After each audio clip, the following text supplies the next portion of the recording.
Thank you, Kimberly. Good evening. First, I want to congratulate HPN and the Opportunity Fund for their remarkable work. I am really proud to be in your company tonight, Eric and Tom. And I want to express our gratitude to Wells Fargo, the Kresge Foundation, the John D. and Catherine T. MacArthur Foundation, of course, the Opportunity Finance Network. In the few moments that I have tonight, I have very little to say about capital impact, because mostly what I want to talk about is the work that's going on in the Woodward Corridor and the very important contributions that I think we're all going to be able to make with the Wells Fargo Next Award for Opportunity Finance. That is as it should be.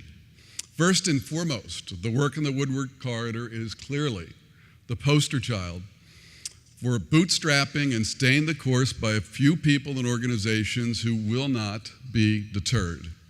Capital Impact has been in Detroit for 3 years.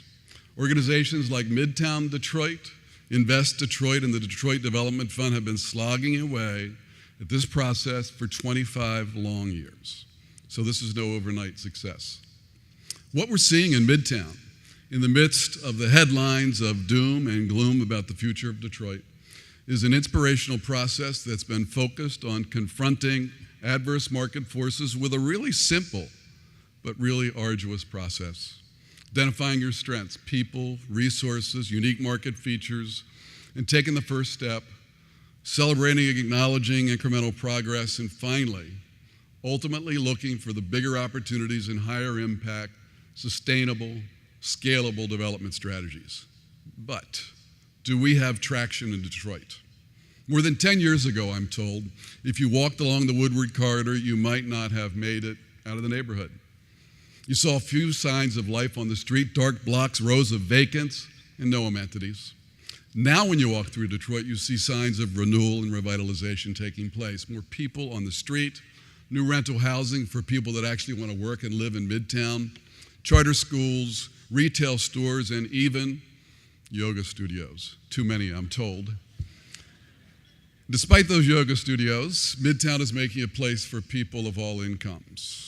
We're preserving affordability while trying to engineer positive economic change. My friends, this is obviously a start and only a catalyst for more sustainable development that needs to follow. And you all understand this, now we need more functional financing to do this job. For example, there's a guy in the Midtown area, his name is Scott Lowell. He's a developer, he's committed to the neighborhood, he's done what he can to make his building safe and affordable. Now he has the opportunity to purchase and rehab a building, an abandoned building on a block that's pretty critical and could be an anchor for the block in Midtown. Up to now, and your borrowers have said this to you before, up to now he would have had to pull together 7 different sources of financing. So it was like herding us cats to get his projects financed and closed. With the new Woodward Corridor Investment Fund, we'll be able, with this award, partially capitalize an approach where we'll have a one-stop process where we'll be able to fund pre-development financing, construction financing, and ultimately permanent financing. And then Scott and others like him will be able to start constructions months sooner, and in the process, say, be able to provide housing for people that work in the local hospital in maintenance or billing who want to live in the Woodward area. And with that financing, when you walk down the street 10 years from now, you'll see a community that's actually attracting families back to Midtown and the city of Detroit.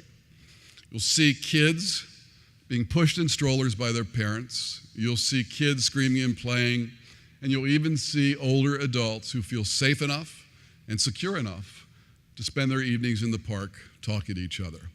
And with those families, more entrepreneurs will come, see the opportunity to take their ideas and their energy to build new housing and new businesses. And then we'll need more infrastructure to serve these new city dweller families, including schools and healthcare, more healthy foods. You know, for years, my colleagues and I and the rest of our colleagues back in DC and California have focused our strategy on establishing a track record in the sectors that we think determine the overall health of communities. I think most of you know us that way. In our work in cooperatives, affordable home ownership, housing and services for older adults like the Greenhouse Project that we've been doing, and healthy foods. Detroit is the first place-based initiative where we've had the opportunity to really target our resources and to come back day after day to learn from what we've done. And after 3 years in the Woodward Corridor, we realize we have learned so very much, but invented nothing. What we've done is to join local organizations that have been involved in that invention for many, many years. And it's those people that are there every day doing the work that we all care about. Our role has simply been to bring additional capacity and the potential to scale development with more outside capital. We've listened and we've learned from our partners and have respected their work and their long-term commitment in this community and their partnership.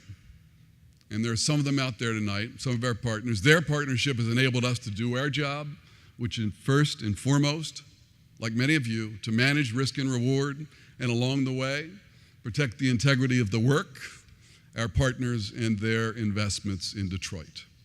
Thank you so very much. Good evening.